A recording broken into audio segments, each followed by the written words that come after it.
ఇప్పుడు 11వ అధ్యాయం చదివినాం. 11వ అధ్యాయము విశ్వరూప సందర్శన యోగం. ఏం రూపము? విశ్వరూపం. భగవంతుని విశ్వరూపం. మనం ఏం వ్యక్తి రూపం, భగవంతుందే కానీ ఇది వ్యక్తి రూపం, అదేమో విశ్వరూపం. మరి భగవంతుని విశ్వరూపము దాంట్లో వర్ణింపబడ్డది. మనకు ప్రస్థానాలు 3. ఒకటేమో శృతి ప్రస్థానం, ఒకటేమో సూత్ర ప్రస్థానం, ఇంకొకటేమో స్మృతి ప్రస్థానం. ప్రస్థానం అంటే మోక్షాన్ని ఉపదేశించే గ్రంథాన్ని ప్రస్థానం అంటారు. ఈ స్మృతి ప్రస్థానం. స్మృతి అంటే స్మరణ. స్మృతి అంటే ఏంటి? స్మరణ. ఏమి స్మరణ అంటే కృష్ణుడు చెప్పింది ఆయన జ్ఞాపకం పెట్టుకొని, ఎవరు వేదవ్యాసుడు జ్ఞాపకం పెట్టుకొని మనకి చెప్పింది కాబట్టి దీన్ని స్మృతి అన్నారు. స్మృతి అంటే స్మరణ. ఆయన స్మరణ చేసుకొని మనకి చెప్పిండు. దీనికి ఆధారం ఏంటంటే వేదం. దీనికి ఆధారం ఏది? వేదం అన్నమాట. వేదానికి అనుకూలంగా ఉంటేనే దీన్ని అంగీకరించాలన్నమాట.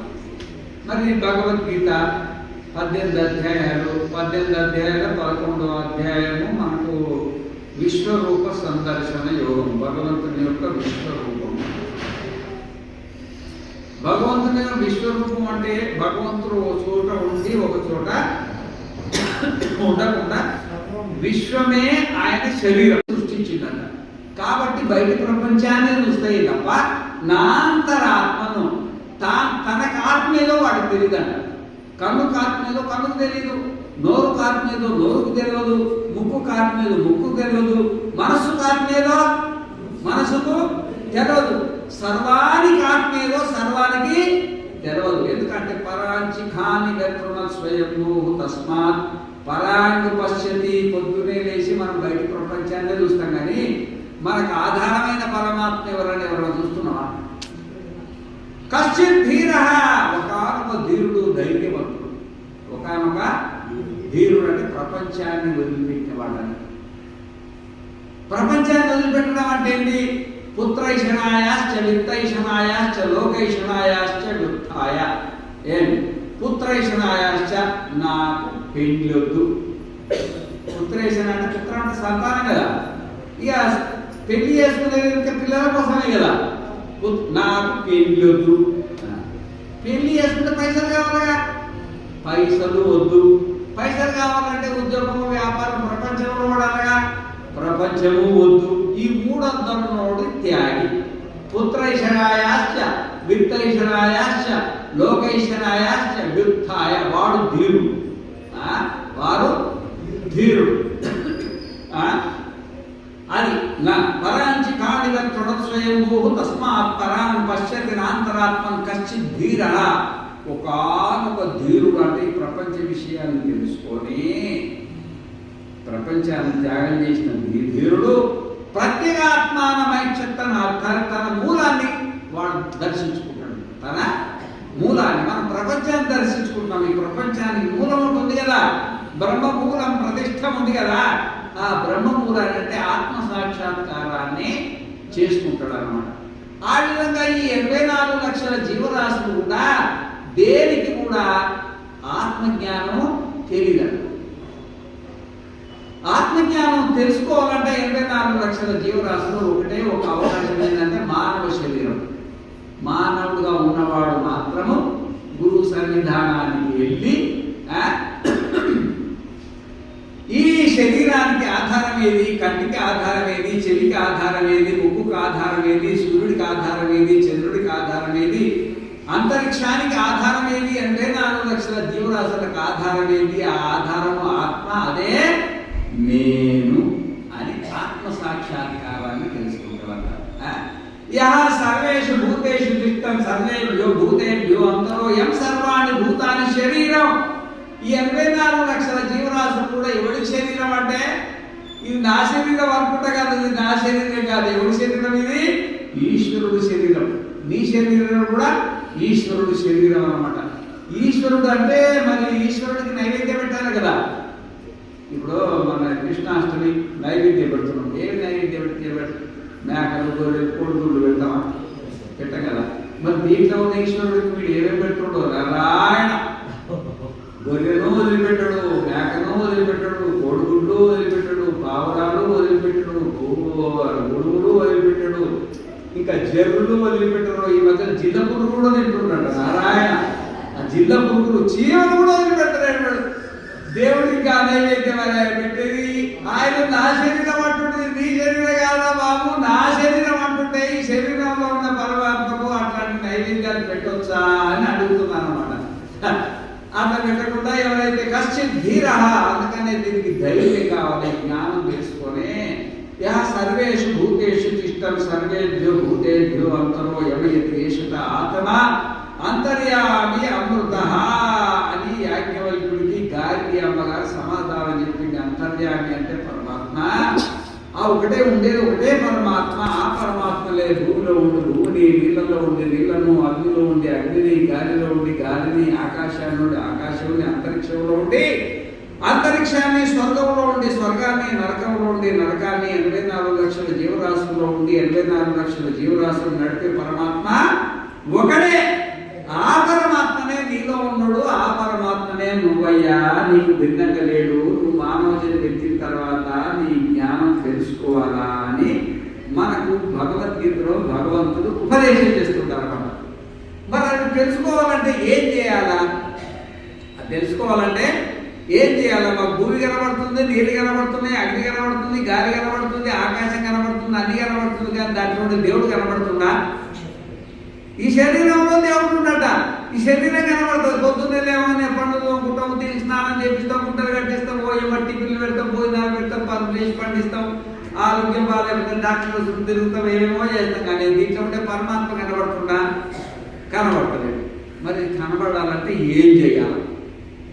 ఆ పరమాత్మ సాక్షాత్కారం కావాలంటే ఏం చేయాలనే విషయము ఈ భగవద్గీత 55 చిట్ట చివరి శ్లోకంలో ఉపన్యాసం అంతా చెప్పింది. దానికోసం వినమాట.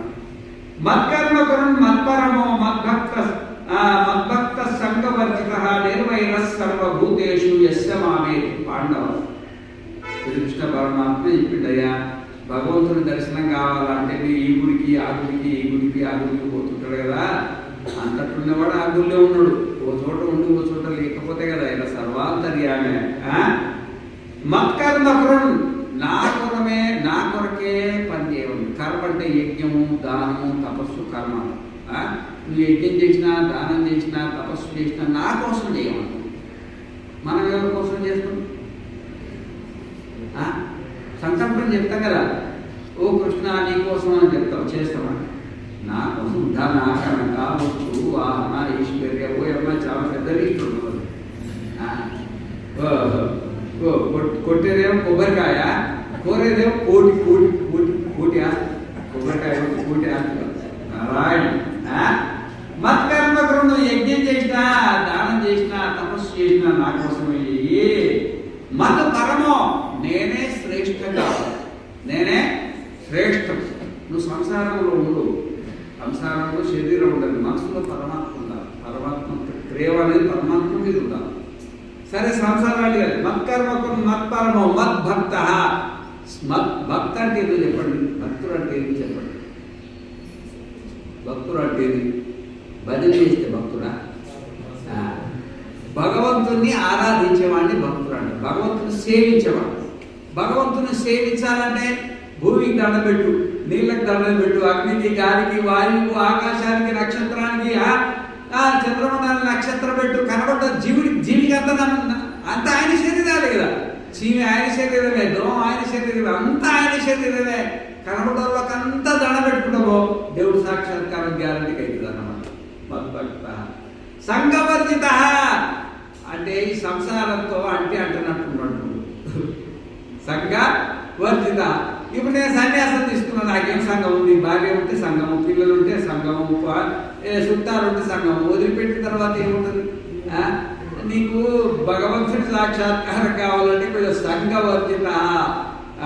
కొంత వయసు వరకు సంఘం అవసరమే, కానీ సచ్చిందాక సంఘము ఉండకూడదు. ఒక వయసు వచ్చిన తర్వాత సంఘాన్ని వదిలేసాయి, నిస్సంగుడివిగా సన్యాసం తీసుకొని చెప్తున్నాను. సంగవర్తిత నిర్వైర సర్వభూతేషు. ఏ ప్రాణితో పంచాయతీ పెట్టుకుంటారు, ఏ ప్రాణితో కూడా నిర్వైర సర్వభూతేషు అన్నాడు. సర్వభూతేషు అంటే ఏ ప్రాణితో కూడా వైరం పెట్టుకోకూడదు. వైరం అంటే ద్వేషం పెట్టుకోకూడదు. అంటే అన్నింటిలో పరమాత్మ ఉందని దర్శనం చేసుకొని శత్రువు కూడా పరమాత్మనే అనుకోవాలి. మిత్రుడు కూడా పరమాత్మనే. ప్రతి ప్రాణిని కూడా పరమాత్మను దర్శించండి. నిర్వైర సర్వభూతేషు యస్సమామేతి పాండవ. అట్లాంటి వారికి నా దర్శనము అయితది. ఇట్లా 4 లక్షణాలు: మత్కర్మకుడు, మత్పరమ, మద్భక్త, సంగవర్జిత, నిర్వైర సర్వభూతేషు. పంచలక్షణి 5 లక్షణాలు. ఎన్ని? ఈ ఒక్క శ్లోకాన్ని వంట పట్టించుకుంటే మీరే దైవం అయిపోతారు. దైవ సాక్షాత్కారం అయితే మీలోపల దైవం ఉందని తెలుస్తుంది కదా. ఇందుకల రంగులేయడానికి సందేహము వరదు చక్రి సర్వోపగతములు ఎన్నెందు వెలిగి సూచిన అందందే కరుడు దాన వాక్యులు వింటే ఆయన అంతటా దర్శించుకున్నాడు. ఎవరు? ప్రహ్లాదుడు.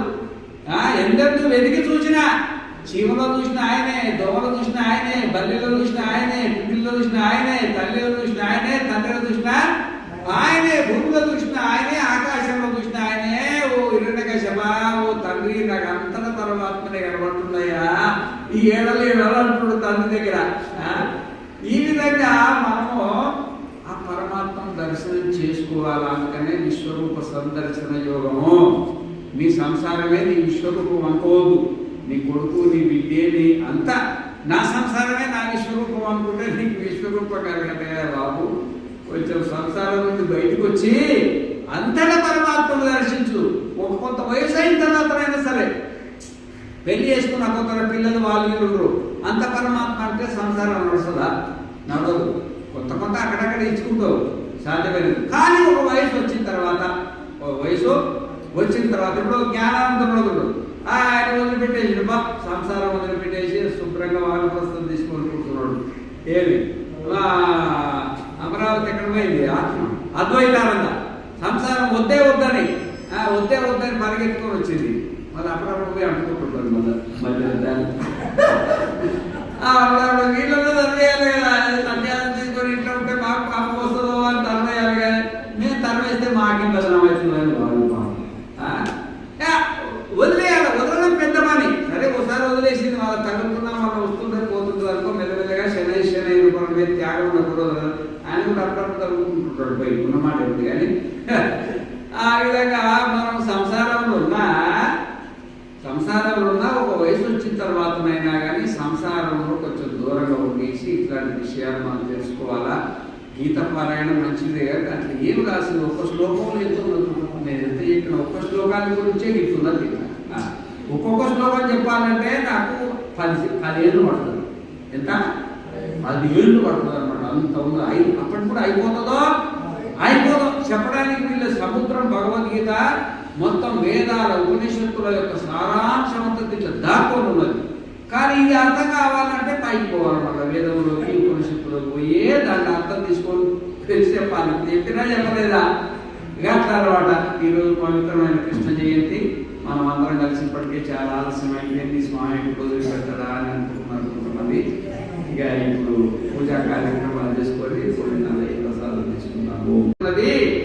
ఆకాశంలో ఉండి ఆకాశాన్ని నడిపిస్తుంది, సూర్యుడిలో ఉండి సూర్యుని నడిపిస్తుంది, చంద్రుడిలో ఉండి చంద్రుడిని నడిపిస్తుంది, అంతరిక్షంలో ఉండి అంతరిక్షాన్ని నడిపిస్తుంది, దేవతలలో ఉండి దేవతలను నడిపిస్తుంది. ఈ 84 లక్షల జీవరాశుల్లో ఉండి 84 లక్షల జీవరాశులు నడిపిస్తుంది. నీలో ఉండి నిన్ను నడిపిస్తుంది, నాలో ఉండి నన్ను నడిపిస్తుంది. దానికి చెప్తారన్నమాట. యా పృథివ్యా అంతిష్టం పృథివ్యా అంతరో యం పృథివీ నవేద యస్య పృథివీ శరీరం యా పృథివీ అంతరో యమయతి ఏషదాత్మ అంతర్యామ్య ప్రతహాయ అప్సుతిష్ట రాజ్యో అంతరో యమాపో నవేద యస్యాప శరీరం యా పామంతరో యమయతి ఏషదాత్మ అంతర్యామ్య ప్రత ఆమ అంటే నీళ్ళు అలవడం. యా అగ్నౌ తిష్టన్ అగ్నేరంతరో యమగ్నర్నవేద యస్యాగ్ని శరీరమే అగ్ని మంతరో యమయతి ఏషదాత్మ అంతర్యామ్య ప్రత యా వాయువు తిష్టన్ వాయోరంతరోయం వాయుర్నవేద యస్య వాయు శరీరం యః వాయుం అంతరో యమయత్యేషత ఆత్మా అంతర్యామ్యమృతః యా ఆకాశే తిష్టన్ ఆకాశాదంతరో యమ ఆకాశో నవేద యస్య ఆకాశ శరీరం యస్య ఆకాశః శరీరం. మరి భగవంతుని ఆకాశం శరీరం అంట. మన నైయాయికులేమో ఆకాశాన్ని శరీరం అంటారు. శీర్యతే కాలేన ఇది శరీర, కొంతకాలానికి నశించేదాన్ని శరీరము అంట. ఇప్పుడు మనకి శరీరం ఉంది, ఎంతకాలం ఉంటుంది? దీనికి ఆయుష్ ఉంది కదా. పక్షి శరీరానికి కానీ, పశు శరీరానికి కానీ, చెత్త శరీరానికి కానీ దేని ఆయుష్ దానికి ఉందా లేదా? ఆ విధంగానే ఆకాశం కూడా శరీరమేనంట. మూర్త పదార్థమే శరీరం కావడానికి వీలైతుంది. వాళ్ళు ఆకాశాన్ని అమూర్తం అంటారు. ఆకాశాన్ని అమూర్తం అంటే వ్యాపక పదార్థం అంటారు అన్నమాట. వేదాంతం కొట్టి పడేస్తుంది అనమాట. ఆకాశే దిట్టన్ ఆకాశాదంతరో యమాకాశో నవేద యస్య ఆకాశ శరీరమయ ఆకాశాదంతరో యమయేషత ఆత్మ అంతర్యామ్యమృతః. యా ఆదిత్య అంటే సూర్యుడు, ఆయన ఆటోమేటిక్ నడుస్తున్నాడంట. ఆటోమేటిక్ ఏమి నడుస్తుంది చెప్పండి? ఏది నడవదు. యా ఆకాశ యా సూర్య యా ఆదిత్య తిష్టన్ ఆదిత్యాదంతరో యమాదిత్యో నవేద యస్య ఆదిత్య శరీరం యా ఆదిత్యాదంతరో యమయేషత ఆత్మ అంతర్యామ్యమృతః.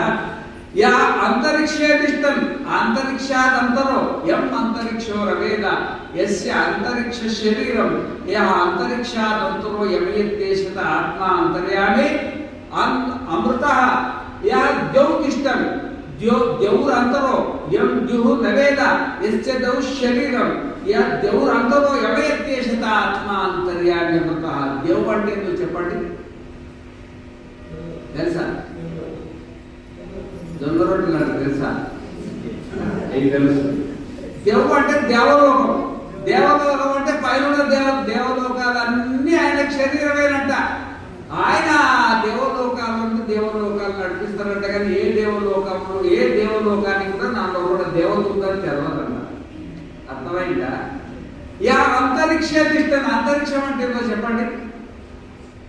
అంటే భూమి నుండి ఆకాశం ఉంది కదా, ఈ భూమి నుండి పైన, స్వర్గలోకం నుండి కింద ఈ ఉండే ఆకాశాన్ని అంతరిక్షము అంటారు.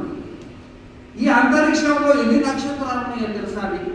ఎన్ని సౌరమండలాలు ఉన్నాయో తెలుసా? ఎంతమంది సూర్యుడు ఉన్నాయో తెలుసా? ఈ అన్నిట్లో ఉండి అన్నింటిని నడిపించేవాడే పరమాత్మ. అది చెప్తున్నాడు అన్నమాట.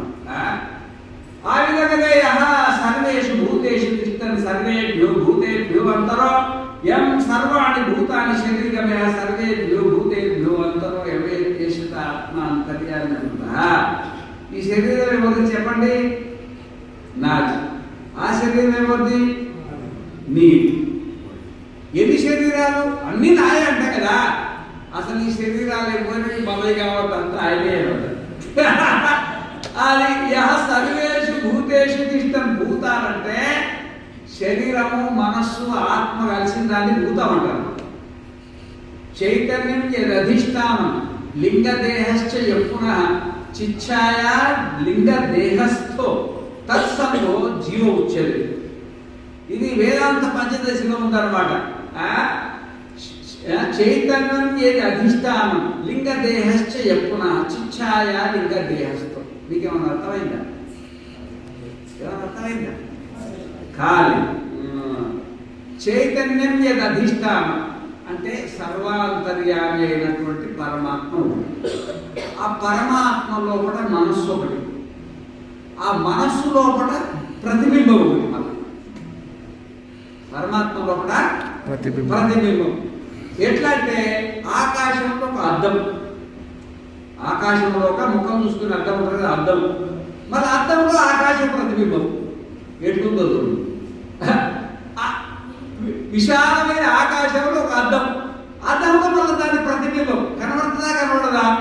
ఆ విధంగా విశాలమైన ఆత్మ లోపల ఈ మనస్సు అద్దం లాంటిది.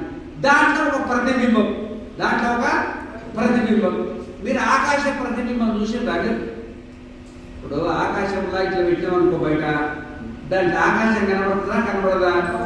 ఆకాశం ప్రతిబింబం చూసిందా చూడలేదా? మీరంతా చూసింది కదా.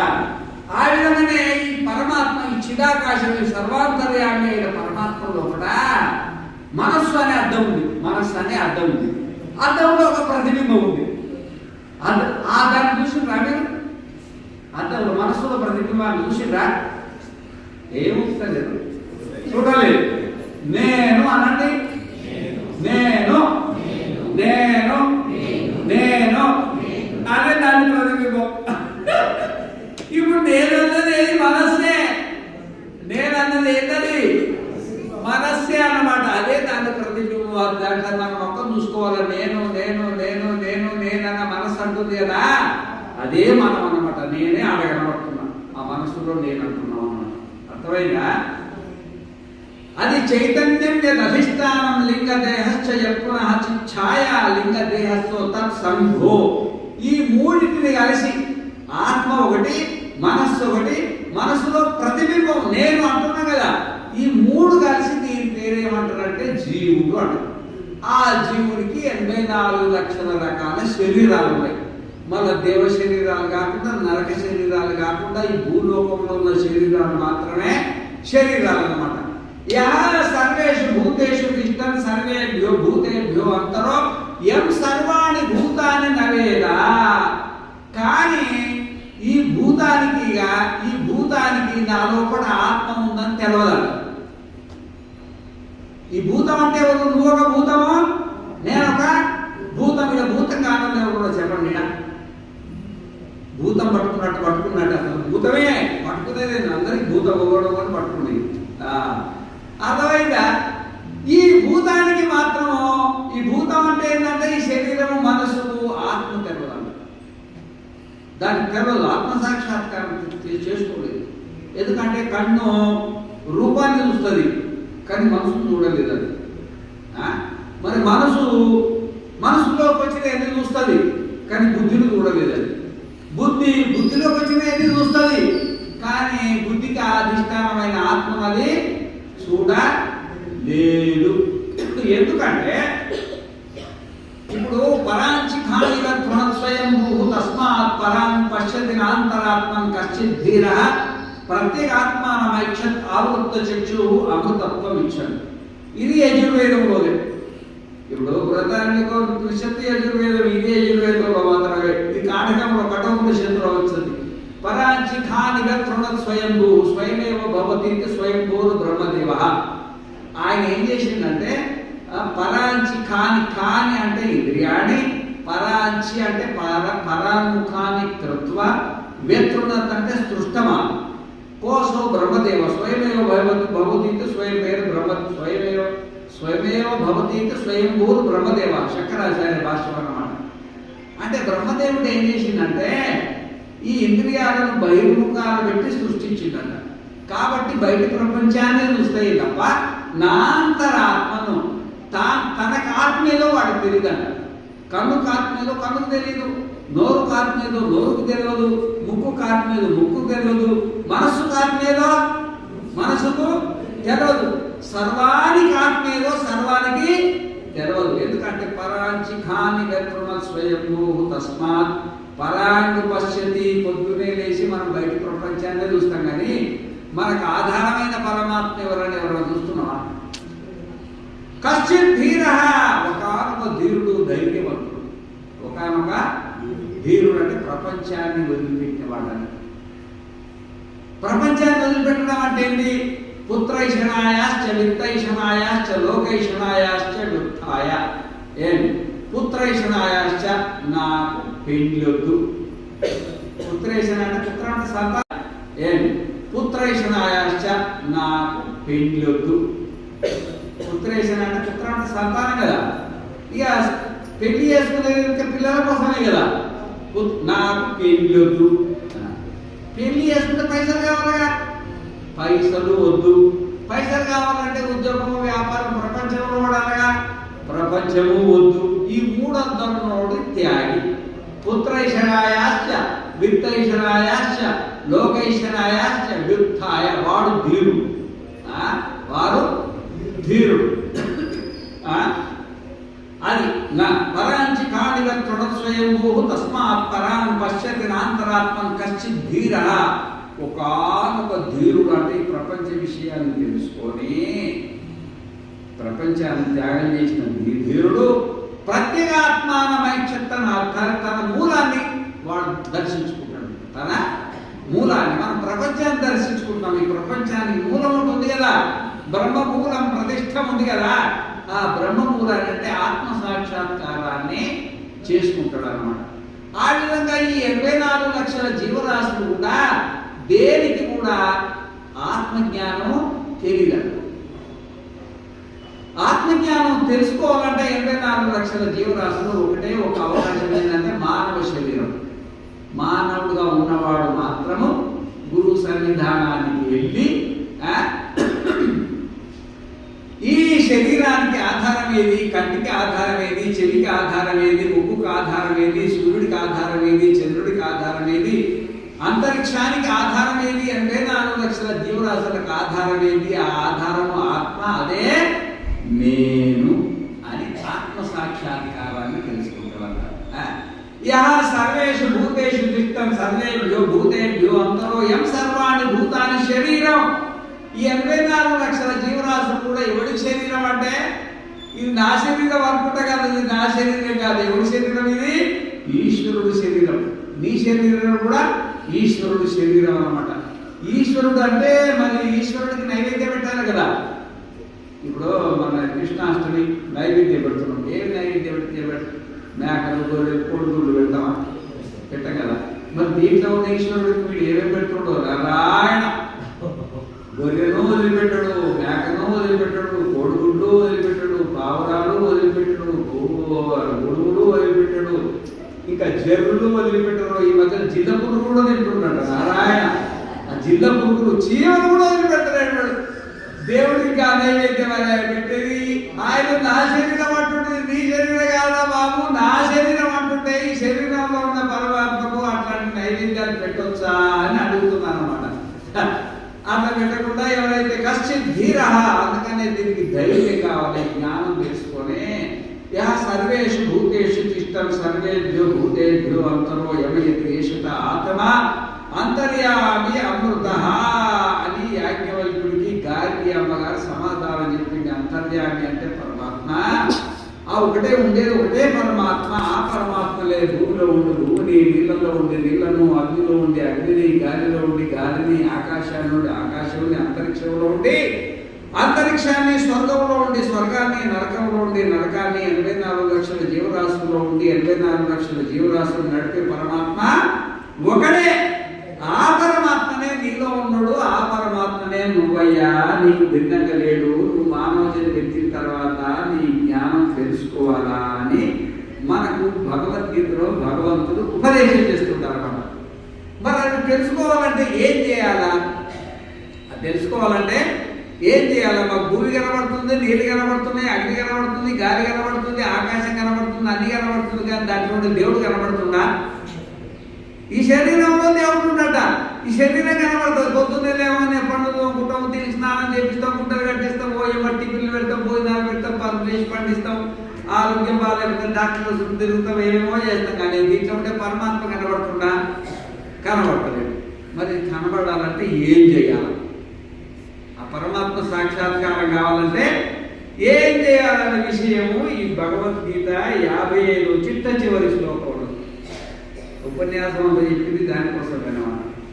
మత్కర్మ కరుణ్ మత్పరమో మద్భక్త సంగవర్జిత నిర్వైర సర్వభూతేషు యస్య మామే పాండవ. కృష్ణ పరమాత్మ చెప్పిండయ్యా, భగవంతుడి దర్శనం కావాలంటే ఈ గుడికి ఆ గుడికి, ఈ గుడికి ఆ గుడికి పోతుంటాడు కదా.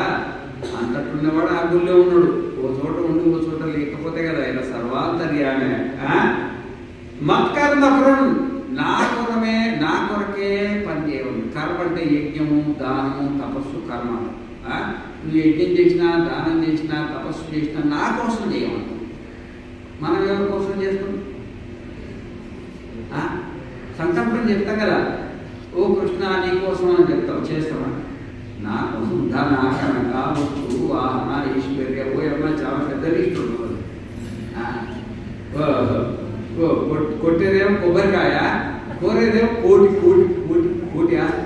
కొబ్బరికాయ కోటి ఆస్తి. నారాయణ. మత్కర్మ కృణు, యజ్ఞం చేసినా, దానం చేసినా, తపస్సు చేసినా నా కోసమే చెయ్యి. మత పరమో, నేనే శ్రేష్ఠంగా, నేనే శ్రేష్టం.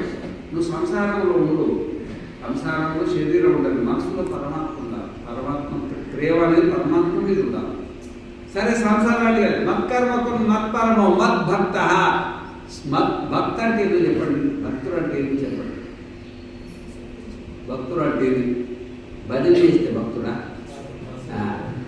భగవంతుణ్ణి ఆరాధించేవాడిని భక్తుడు అంటే. భగవంతుని సేవించేవాడు. భగవంతుని సేవించాలంటే భూమికి దండం పెట్టు, నీళ్ళకి దండం పెట్టు, అగ్నికి, గాలికి, వాయువుకు, ఆకాశానికి, నక్షత్రానికి, చంద్రమండలానికి నక్షత్రం పెట్టు. కనబడ్డ జీవికి అంతా ఆయన శరీరాలే కదా. చీమి ఆయన శరీరమే, దోమ ఆయన శరీరమే, అంతా ఆయన శరీరమే. కనబడ్డోళ్ళకంతా దండ పెట్టుకుంటామో దేవుడు సాక్షాత్కారం గ్యారంటీకి అవుతుంది అన్నమాట. మద్భక్త సంఘవర్జిత అంటే ఈ సంసారంతో అంటున్నట్టున్నాడు. సంఘవర్జిత. ఇప్పుడు నేను సన్యాసం తీసుకున్నాను, నాకేం సంఘం ఉంది? భార్య ఉంటే సంఘము, పిల్లలు ఉంటే సంఘము, చుట్టాలు ఉంటే సంఘము. వదిలిపెట్టిన తర్వాత ఏముంటుంది? నీకు భగవంతుడి సాక్షాత్కారం కావాలంటే కొంచెం సంఘవర్జిత. కొంత వయసు వరకు సంఘం అవసరమే, కానీ సచ్చిందాక సంఘము ఉండకూడదు. ఒక వయసు వచ్చిన తర్వాత సంఘాన్ని వదిలేసాయి, నిస్సంగుడివిగా సన్యాసం తీసుకోని చెప్తున్నాను. సంఘవర్జిత. నిర్వైర సర్వభూతేషు. ఏ ప్రాణితో పంచాయతీ పెట్టుకోదట. ఏ ప్రాణితో కూడా నిర్వైర సర్వభూతేషు అన్నాడు. సర్వభూతేషు అంటే ఏ ప్రాణితో కూడా వైరం పెట్టుకోకూడదు. వైరం అంటే ద్వేషం పెట్టుకోకూడదు. అంటే అన్నిట్లా పరమాత్మ ఉన్నంత దర్శనం చేసుకొని శత్రువు కూడా పరమాత్మనే అనుకోవాలి. మిత్రుడు కూడా పరమాత్మనే. ప్రతి ప్రాణిని కూడా పరమాత్మను దర్శించండి. నిర్వైర సర్వభూతేషు యస్సమామేతి పాండవ. అట్లాంటి వారికి నా దర్శనము అయితది. మత్కర్మకుడు మత్పరమ మద్భక్త సంఘవర్జిత నిర్వైర సర్వభూతేషు. పంచలక్షణి 5 లక్షణాలు. ఎన్ని? ఈ ఒక్క శ్లోకాన్ని వంట పట్టించుకుంటే మీరే దైవం అయిపోతారు. దైవ సాక్షాత్కారం అయితే మీలోపల దైవం ఉందని తెలుస్తుంది కదా. ఇందుకల రంగులేయడానికి సందేహము వనరు చక్రి సర్వోపగతం ఎన్నందు వెలిగి చూచిన అందందే కరుడు దాన వాక్యులు వింటే ఆయన అంతటా దర్శించుకున్నాడు. ఎవరు? ప్రహ్లాదుడు. ఎందెందు వెతికి చూసినా, చీమలో చూసిన ఆయనే, దోమలో చూసిన ఆయనే, బల్లిలో చూసిన ఆయనే, పిల్లిలో చూసిన ఆయనే, తల్లిలో చూసిన ఆయనే, తండ్రిలో చూసిన ఆయనే, భూమిలో చూసిన ఆయనే, ఆకాశంలో చూసిన ఆయనే.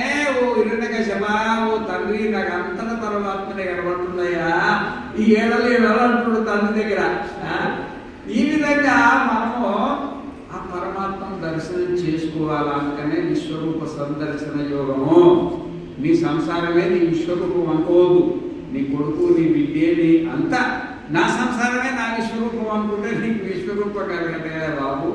కొంచెం సంసారం నుండి బయటకు వచ్చి అంతటా పరమాత్మను దర్శించు. ఒక కొంత వయసు అయిన తర్వాతనైనా సరే, పెళ్లి చేసుకున్న కొత్త పిల్లలు వాళ్ళు ఉండరు. అంత పరమాత్మ అంటే సంసారం నడుస్తుందా? నడవదు. కొంత అక్కడక్కడ ఇచ్చుకుంటావు, సాధ్యమైనది. కానీ ఒక వయసు వచ్చిన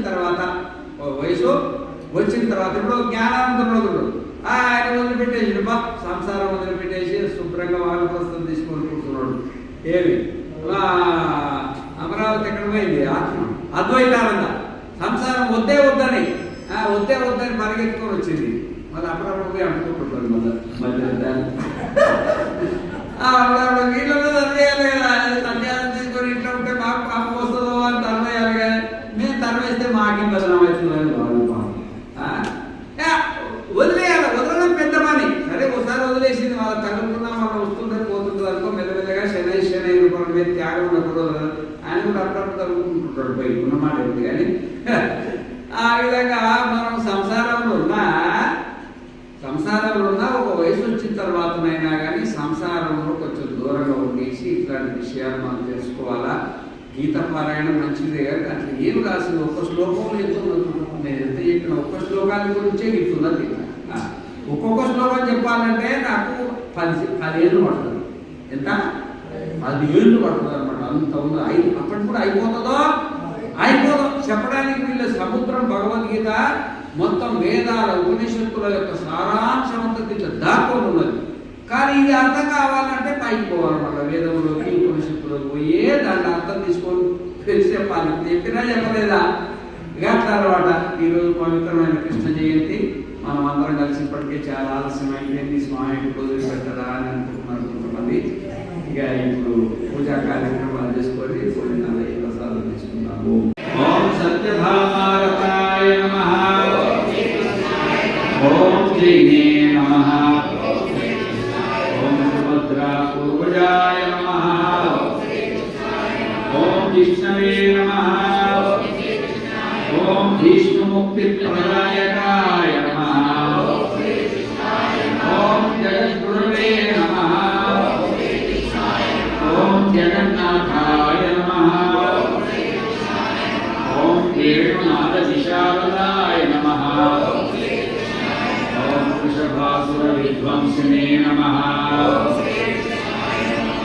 ఓం బాణాసుర కరాంతకాయ నమః. ఓం యుధిష్ఠిర ప్రతిష్ఠాత్రే